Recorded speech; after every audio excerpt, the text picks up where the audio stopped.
Привет, меня зовут Ксения Туркова, вы слушаете Радио Вашингтон. Это подкаст «Американский фокус». Знакомим вас с новостями из США за неделю. Главные новости. Трамп дал Путину 50 дней и обещал восстановить поставки оружия. К чему ведет торговая война? Американский президент объявил о введении с 1 августа 30% пошлин на товары из ЕС. А Бразилии пригрозил и вовсе 50% за преследование Болсонару.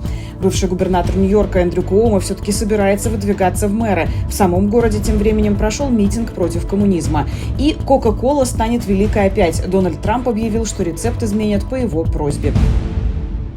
Итак, американский фокус с поставками украинского оружия. Дональд Трамп на этой неделе объявил, что возобновит поставки, однако не сразу. Он заявил, что дает Путину 50 дней на то, чтобы прийти к миру. Российские пропагандисты уже расценили это как аванс. Время захватить еще больше территории Украины и торговаться уже на этих условиях. Именно об этом открыто написал в своем телеграм-канале философ-пропагандист Александр Дугин. Об ультиматуме Трампа подробнее расскажет Нина Вишнева. На этой неделе президент США Дональд Трамп поставил России ультиматум – 50 дней на прекращение войны в Украине. В противном случае, по его словам, очень суровые санкции, а также вторичные тарифы в размере 100% на товары из стран, которые сотрудничают с Москвой, и передачу Украине американских систем ПВО «Патриот». Что ж, если через 50 дней мы не заключим сделку, все будет очень плохо. Да, пошлина сохраняется, как и другие санкции. Эти заявления, прозвучавшие во время пресс-конференции в Вашингтоне, мгновенно вызвали резонанс и в Москве, и на фронте, и среди союзников США.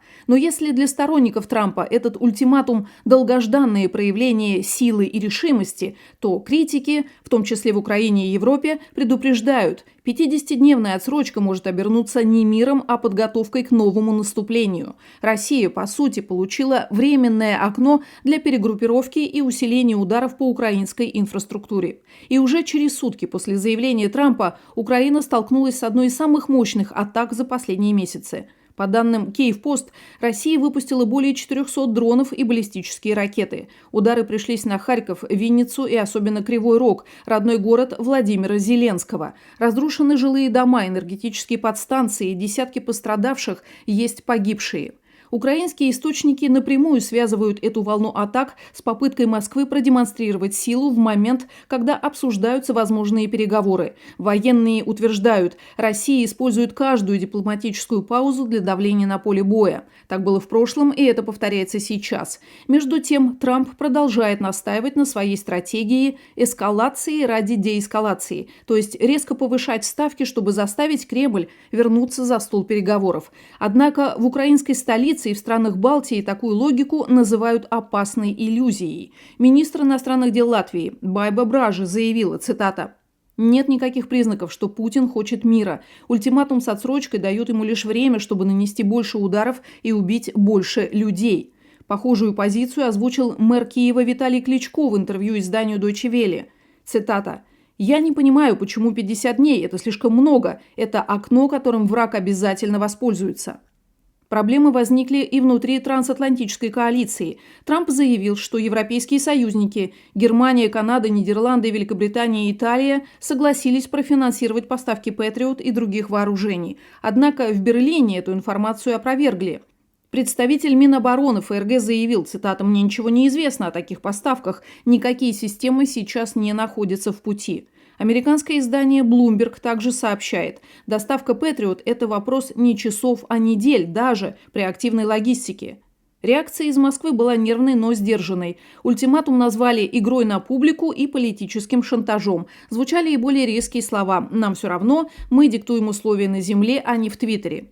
Пресс-секретарь Дмитрий Песков назвал заявление Трампа серьезным и добавил, цитата: «Мы не считаем, что оно исключает возможности дальнейшего диалога». Заместитель министра иностранных дел России Сергей Рябков подчеркнул: «Мы не признаем ультиматумов, но оставляем за собой право участвовать в переговорах, если это будет полезно». Министр иностранных дел России Сергей Лавров отметил, что страна уже пережила беспрецедентное количество санкций. У нас все-таки вот так же беспрецедентное количество санкций против нас объявлено. Справляемся, я нисколько не сомневаюсь, что мы справимся. Ранее в этом году представители России и Украины провели 2 раунда переговоров в Турции, что привело к обмену пленными. Однако третья встреча до сих пор не назначена. С учетом нового ультиматума и волны атак, ожидания скорого мира снова отодвигаются. Более того, в Вашингтоне и Киеве все чаще говорят о том, что 50-дневная пауза может быть использована Россией для мобилизационного скачка. На вопрос американских журналистов, почему Дональд Трамп дал Путину еще 50 дней на продолжение войны и на чьей стороне он сам, президент США ответил. Я не думаю, что 50 дней это долго, а может все случится и раньше.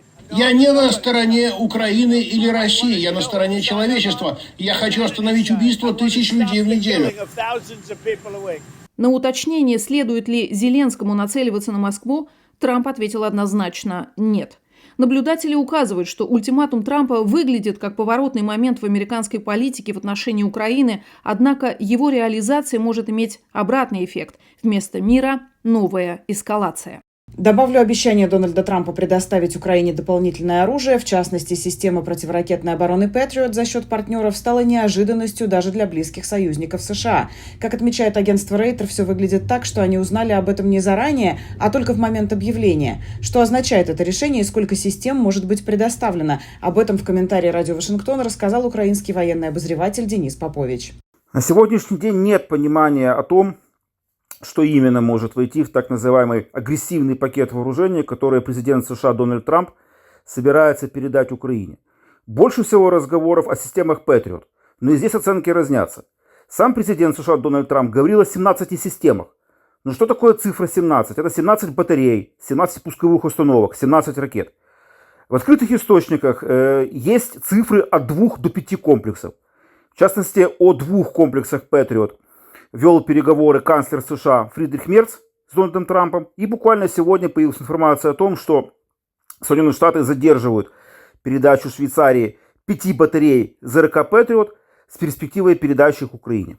Россия тем временем не прекращает бомбардировок Украины. В среду российские военные сбросили на город Доброполье 500-килограммовую авиабомбу. Россияне снова целенаправленно ударили туда, где всегда многолюдно, по торговому центру, заявил глава военной администрации региона Вадим Филашкин. 4 человека погибли, около 3 десятков мирных жителей получили ранения. Тем временем интенсивность обстрелов Киева в эти дни снизилась, и произошло это именно тогда, когда в столицу приехал спецпредставитель Дональда Трампа Кит Келлог. Как отметил президент Украины Владимир Зеленский, это означает, что Россия боится США. Ну а украинцы в соцсетях шутили, что надо каким-то образом задержать Келлога подольше, чтобы можно было как следует выспаться. На фоне изматывающих бомбардировок к Дональду Трампу обратилась в соцсетях жительница Харькова Анна Гин. Мы попросили ее зачитать фрагмент этого обращения специально для выпуска нашего подкаста. Вашингтон, Белый дом, господину Дональду Трампу.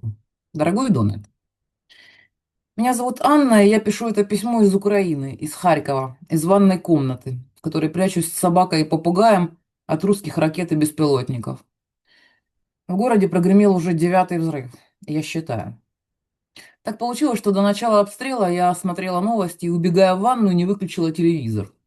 Отсюда я не вижу картинку, но хорошо слышу звук. Транслирует вашу речь об очередной отсрочке санкций на 50 дней. Не уверена, что доживу до этой даты, поэтому решила написать прямо сейчас. Знаю, что буду выглядеть наивно и даже смешно, будто ребенок, который отправляет конверт в Лапландию Санта-Клаусу. Ну и пусть. Я взрослый человек, мне почти 52 года. Я давно не верю в чудеса. Но если человечество научилось создавать сердце на 3D-принтере, то почему бы не предположить, что президент США прочтет письмо обыкновенной украинской женщины? Ведь это же значительно проще. Я набираю этот текст в телефоне. Одной рукой я глажу собаку, которая ужасно нервничает из-за грохота за окном, а другой печатаю. А еще мне приходится постоянно прерываться и смотреть телеграм-каналы, в которых сообщают, куда конкретно летит русский шахед. И пока он летит не в мой район, я продолжу. Дорогой Дональд, нисколько не умаляя ваших знаний в области истории, географии и политологии, позвольте мне очень коротко описать сегодняшние события глазами простого украинца. Ни чиновника, ни дипломата, ни представителя какой-либо партии. Если обойтись 2 словами, без всяких хитросплетений, то нас убивают. Именно так. Если считать только большую войну, то сегодня нас убивают уже 1238 день подряд. Ракетами, авиабомбами, беспилотниками, детей, женщин, стариков и лучших мужчин, которые защищают свои дома. Мне бы очень хотелось рассказать вам о каждом удивительном человеке, которого пришлось хоронить за эти 1238 дней, Дональд. Но неприлично отнимать у президента столько времени. А времени действительно мало. Возможно, его нет совсем. В конце письма Анна передает Трампу 3 коротких месседжа. Первый – нет и никогда не существовало ни единой причины для российского террора против Украины. Ни исторической, ни географической, ни политической. Второй – рано или поздно, говорит Анна, мы все равно победим. Цитата. Даже если еще многим из нас, включая меня, придется погибнуть. Мы такая нация. Наивысшая ценность для нас – свобода. И третий – вы, как президент самой могущественной державы, пишет Анна, способны помочь нам сохранить тысячи жизней. Не послезавтра, не через неделю, не через 50 дней. Сегодня. Самое главное в жизни сделка – это сделка с совестью, заключает Анна Гин. Понятно, что это письмо, некий крик души. Знаете, я сейчас сижу с вами в комнате, и сейчас относительно тихо в городе. Но когда ты сидишь в ванне, и ты слышишь этот грохот ракет, и любая из них летит прямо к тебе в ванну или в квартиру, в дом, в твоих близких, начинается отчаяние.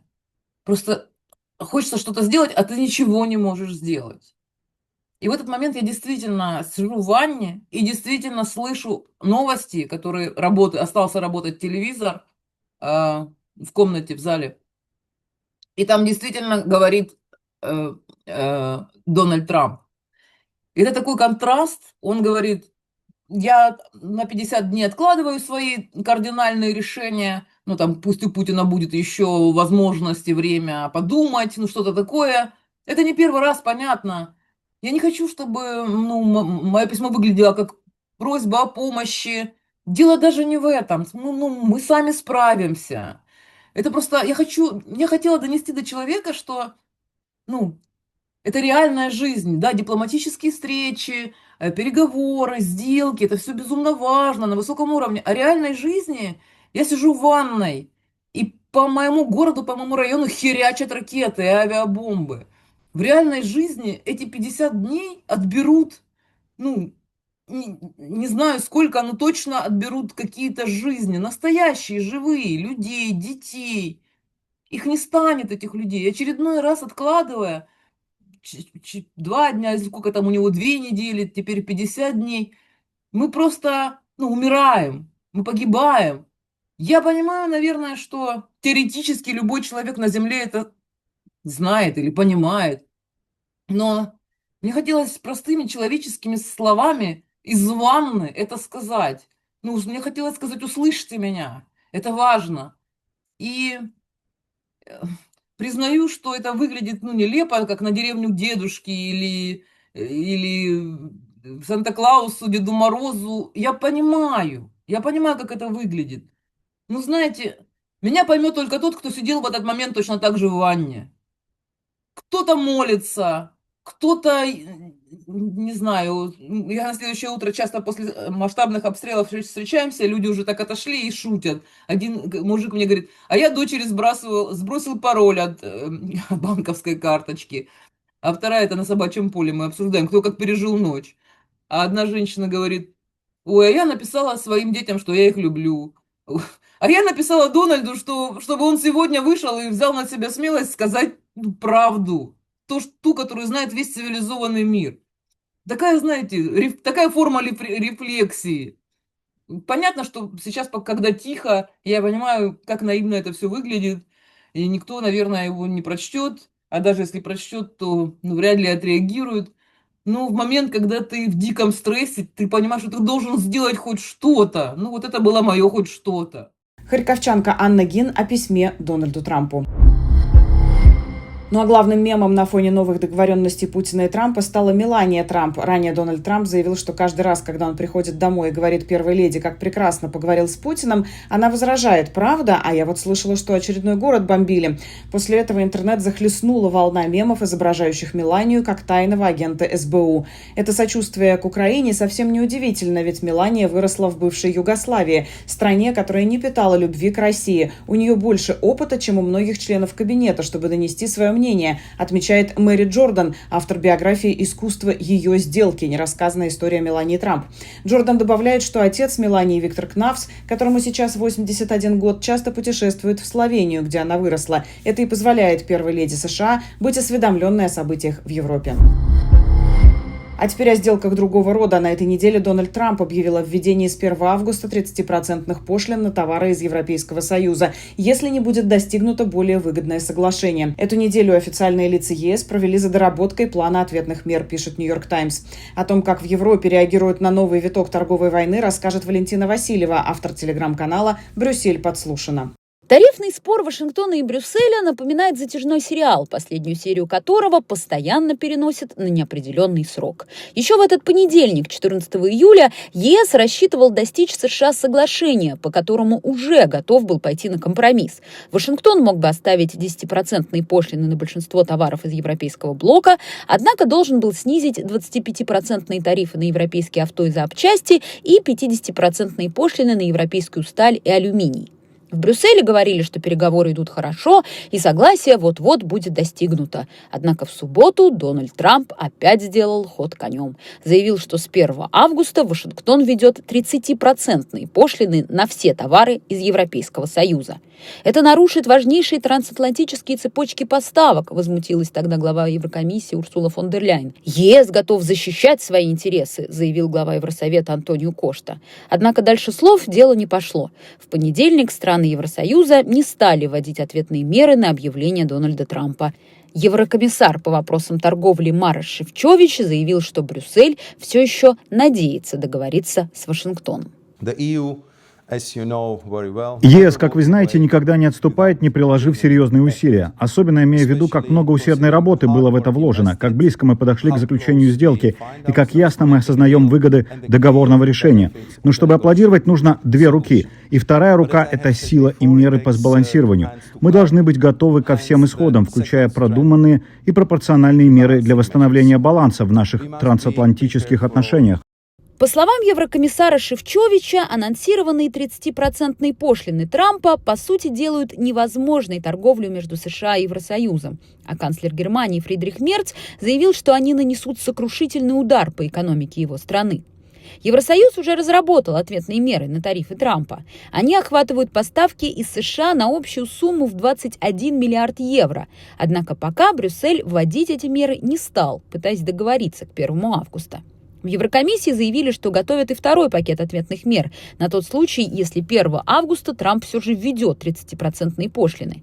Вместе с тем, еврокомиссар по вопросам торговли Марош Шефчович на этой неделе вновь отправился на переговоры в Вашингтон и пока непонятно, с чем вернулся. В кулуарах ЕС признают, что рассчитывать на Вашингтон как на надежного партнера уже не приходится. И нужно искать новые торговые рынки, например, укреплять отношения с Индией и Латинской Америкой. Валентина Васильева, автор телеграм-канала «Брюссель подслушано». Отмечу, что пошлинами с 1 августа Трамп пригрозил не только Евросоюзу, но и Мексике. В целом, за последние несколько дней под прицел торговой войны американского президента попали более 20 стран. Но особый случай представляет собой Бразилия. Ей Трамп грозит и вовсе 50% пошлинами. Он обвинил Бразилию в атаке на американские технологические компании и в охоте на ведьм, имея в виду бывшего президента Жаира Болсонару, который сейчас под следствием по делу о причастности к заговору с целью свержения власти в 2022 году. События во многом похожие на то, что происходило в Америке 6 января 2021 года.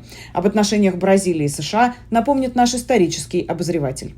В 2022 году правый популист и националист Жаир Болсонару проиграл президентские выборы социалисту Луле да Силве. В январе 2023 года сторонники Болсонару атаковали правительственные здания, чтобы не допустить смены президента Бразилии. В Многие считают, что Болсонару взял за образец действия своего идеологического союзника Дональда Трампа, сторонники которого штурмовали Капитолий 2 годами ранее. По итогам расследования Болсонару сперва запретили до 2030 года занимать государственные должности, а несколько месяцев назад ему были предъявлены обвинения в подготовке государственного переворота. То есть бразильская Фемида оказалась более суровой по отношению к Болсонару, чем американская к Трампу. Впрочем, пока невозможно представить экс-президента США за решеткой, а в Бразилии это уже происходило. Тот же Лула да Силва сидел несколько лет за коррупцию. Трамп, очевидно, принял проблемы своего почитателя Болсонару близко к сердцу и выступил в его защиту, фактически пригрозив обрушить на Бразилию всю экономическую мощь Соединенных Штатов, если преследование Болсонару не будет прекращено. Показательно, что Трамп использует для описания дела Болсонару те же эпитеты, которые использовал для описания своих битв с американским правосудием: охота на ведьм, политические преследования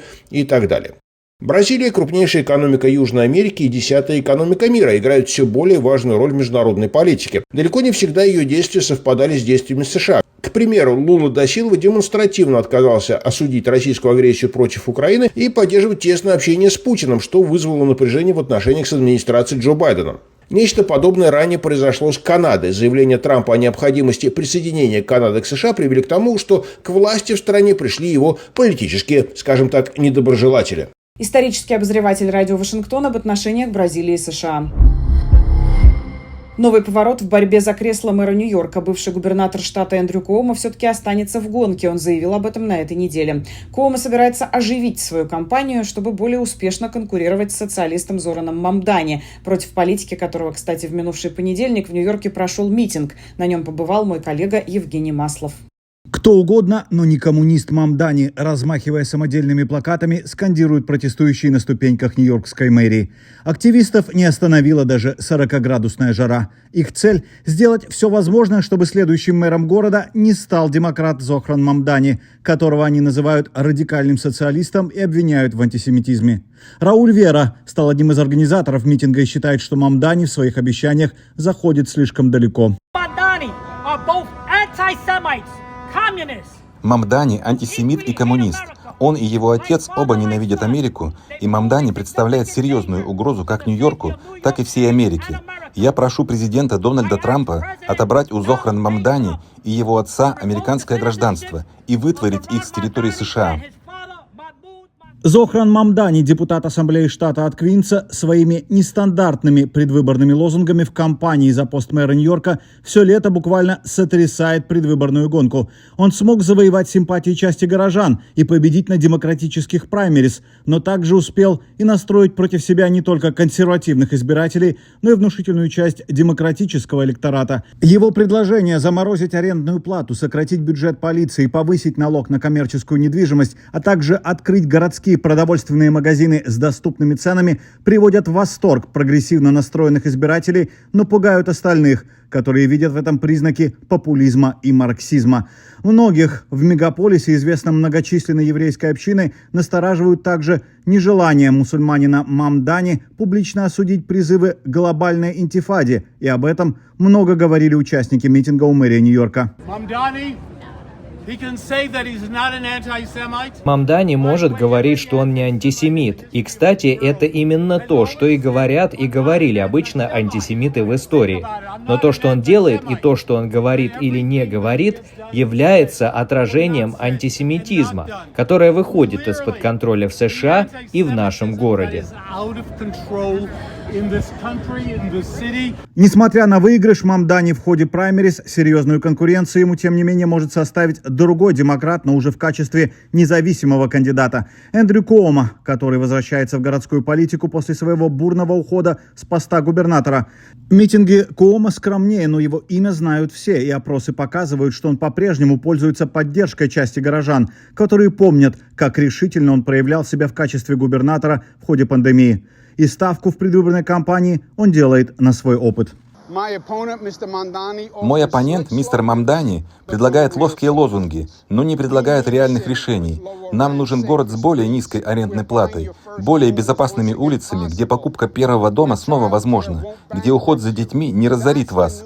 Это тот Нью-Йорк, который мы знаем, тот, который все еще возможен. Возвращение в политику Куомо не столь безоблачно. Его отставка в 2021 году на фоне обвинений в сексуальных домогательствах по-прежнему на памяти у многих. Кто-то из избирателей до сих пор смотрит на него с недоверием после скандалов. Другие считают, что это дело прошлого и можно дать бывшему губернатору второй шанс.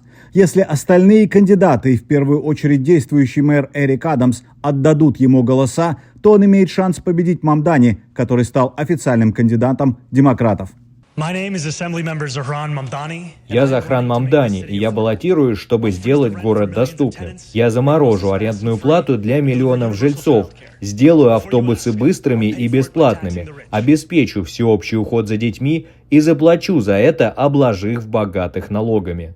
Мамдани – сын иммигрантов и прославился в Нью-Йорке, продвигая в столице штата Олбани в качестве члена ассамблеи смелые левые инициативы. Для молодых избирателей, особенно арендаторов квартир, он теперь почти кумир. Но критики все громче говорят о его категоричном подходе к решению городских проблем и обвиняют в популизме. Ему ставят в упрек то, что он недооценивает расходы на реализацию жилищных программ и критикуют за призывы к сокращению финансирования полиции в крупнейшем мегаполисе страны. Часть демократического электората, симпатизируя некоторым идеям молодого политика, тем не менее опасаются, что для такого мегаполиса, как Нью-Йорк, они могут оказаться слишком резкими. Так или иначе, кто из кандидатов окажется более убедительным, покажет выборы осенью, и вектор избирательной гонки в Нью-Йорке, как и популярность самих кандидатов, могут измениться за это время еще не раз. Евгений Маслов о борьбе за пост мэра Нью-Йорка. Дональд Трамп обещает сделать Кока-Колу великой опять. Американский президент объявил, что компания по его просьбе согласилась изменить рецепт и теперь будет использовать в напитках тростниковый сахар. Сейчас в американских продуктах Кока-Колы используется кукурузный сироп, что беспокоит министра здравоохранения Роберта Кеннеди-младшего. Представитель Кока-Колы уже заявил, что компания, цитата, ценит энтузиазм президента Трампа и в ближайшее время поделится подробностями о новых инновационных продуктах. Напомню, это уже не первый акт заботы Дональда Трампа об американских потребителях. Ранее он обещал вернуть нормальный напор воды в американские душевые, а также отменил бумажные трубочки для напитков в американских кафе, постановив вернуть пластиковые. Некоторые отреагировали на новости о Кока-Коле с сарказмом. Например, губернатор Калифорнии Гэвин Ньюсом, которого Трамп постоянно подвергает критике, написал: «Ну, слава богу, теперь я окончательно забыл о файлах Эпштейна». Написал он это не случайно. История с файлами, точнее с попытками эту историю замять, продолжается. На этой неделе она получила неожиданное развитие. Издание Wall Street Journal сообщило, что получила доступ к некоторым файлам, связанным с Джеффри Эпштейном. Из них стало известно, что в 2003 году помощница финансиста Гислейн Максвелл, отбывающая сейчас срок за пособничество сексуальной эксплуатации несовершеннолетних, собрала в честь 50-летия своего босса альбом с поздравлениями от его друзей. И одно из писем было именно от Дональда Трампа. Оно состояло из нескольких строк текста, помещенного в силуэт обнаженной женщины. При этом рукописная подпись «Дональд» была расположена таким образом, что как бы имитировала рисунок лобковых волос. В газете утверждают, что Трамп пытался давить на издание и не допустить выхода публикации, а также пригрозил судом владельцу Wall Street Journal. Публикация все-таки появилась, но президент тотчас же опроверг написанное. «Это не я, это фейк из Wall Street Journal. Я в жизни не написал ни одной картины. Я не рисую женщин, это не мой язык, это не мои слова», написал он. Впрочем, известно, что картины Дональд Трамп все-таки писал. Его работа с очертаниями Нью-Йорка в 2017 году была продана с аукциона почти за $30 тысяч. На этом все. Мы будем следить за развитием событий. Если вам интересно, что происходит в Америке, подписывайтесь на наш канал. До встречи.